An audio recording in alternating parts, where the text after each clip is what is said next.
Welcome to Inside Taiwan. I'm Veronica Lin. Heavy downpours in New Taipei City led to flooding in Danshui, Sanzhi, and other districts during the latest interpellation at the New Taipei City Council. New Taipei City Mayor Eric Chu was asked to grade the city government on how it handled the flooding crisis. Chu praised frontline workers but said there's room to improve on his own performance. The rainfall for the past few days has been astounding, but before that, in the first half of 2017, Taiwan actually is experiencing the second lowest rainfall volume in the last 70 years, and Shimen Dam had to resort to cloud seeding to fill up the dam. However, the recent rain had turned the drought into a flood, forcing the staff to engage in an emergency 10-hour flood discharge. In the wake of the torrential rain that pummeled Taiwan for the last few days, vegetable prices have skyrocketed. Authorities have released 2,000 kilograms of vegetables, but still has been unable to stem the rising prices.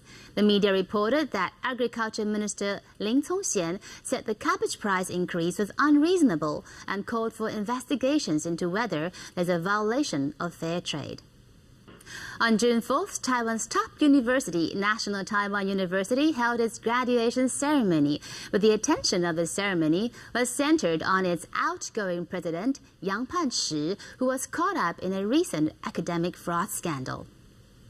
Talking about education, there has been no schools that apply for an increase on the tuition and miscellaneous fees. However, the No High Tuition Association recently still protested at the Education Ministry due to the faulty teacher-to-student ratios in professional colleges, saying that 18 colleges have seen teachers handling a class of more than 23 students, which will lower teaching quality.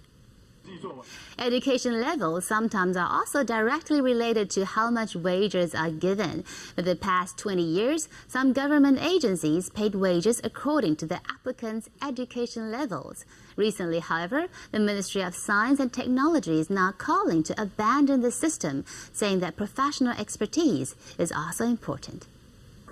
The Navy is currently designing a new generation 4,000-ton missile patrol boat. The tonnage may be increased to 5,000 tons to accommodate indigenous radars and weapon systems, which are larger than American-made radars and weapon systems. Taiwanese human rights advocate Li Mingzhe has been detained by China for over 2 months now. President Tsai Ing-wen recently took the opportunity of using the anniversary of the 1989 Tiananmen Square protest as leverage to post on her Facebook and called on the Chinese authorities to release Li. Former President Ma Ying-jeou also said in his Facebook post that Beijing should ensure Li's basic rights despite his charges. Welcome back, I'm Veronica Lin. The Environmental Protection Administration will implement the new policy of encouraging flushing used toilet paper down the toilet at the end of July.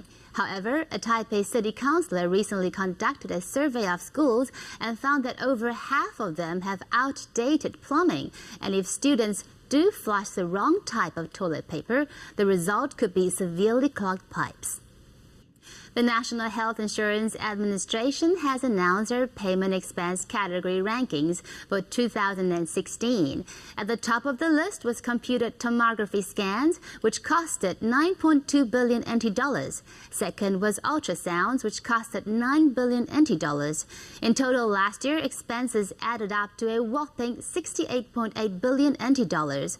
The Taiwan Healthcare Reform Foundation hence urges Taiwan to set testing guidelines to prevent abuse of resources. Lung cancer is the second most common type of cancer in Taiwan, but it has a higher mortality rate than colorectal cancer, which ranks first. Chang'an Memorial Hospital recently developed a new method to treat lung cancer. Let's take a look. Many traffic accidents are caused by drivers failing to signal when changing lanes. The number of accidents like these keeps going up, but there is always controversy when it comes to determining which party is to blame. To make things clearer for the police when enforcing the law, the authorities have added a new wrong signal light usage regulation that fines drivers up to 1,800 NT dollars. Welcome back to Inside Taiwan. Let's take a look at what's happening in Taiwan's cultural scene. Thank you for watching Inside Taiwan. I'm Veronica Lin. Have a great day.